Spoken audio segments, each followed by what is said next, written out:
A new year, new arrivals and a new plan by President Joe Biden aimed at slowing the rising tide of migrants trying to enter the U.S. illegally.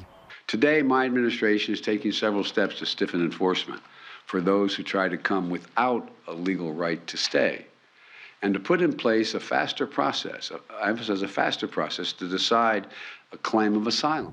The new measure would create a legal, albeit narrow, pathway for the growing number of Cubans, Nicaraguans and Haitians making their way north. Up to 30,000 migrants a month, those with sponsors and who pass background checks, will be allowed into the US to live and to work for 2 years. But they will have to travel by plane.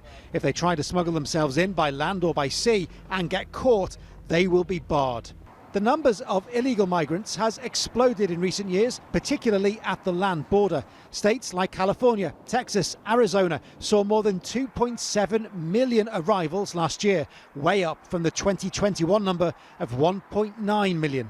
We anticipate this action is going to substantially reduce the number of people attempting to cross our southwest border without going through a legal process. This week, the arrival of hundreds of migrants from Cuba forced the closure of a national park off the coast of Florida. On Thursday, they were moved to the US mainland. In another measure aimed at reducing the number of illegal migrants, the US has just resumed visa consulate services in Cuba. It's hoping more people will follow this legitimate route instead.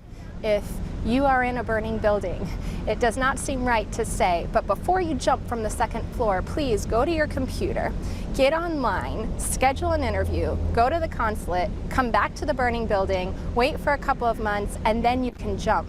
Right? When somebody has to flee to be alive, they have to flee, and our systems have to honor and recognize that context. The new policy has the land border firmly in its sights, but in Florida, where the border is at the water, the question is, how will it work here? Florida's Republican governor has made it very clear where he stands on illegal migration. Ron DeSantis hasn't just spoken out against it, he has actively helped other Republican states move migrants to Democratic areas. Remember, this is a man who, although he hasn't formally said it yet, is widely expected to declare a run for presidency in 2024. If that does happen, expect a lot more focus on the border, particularly the maritime border, in the coming months. Phil Lavelle, Al Jazeera, Miami.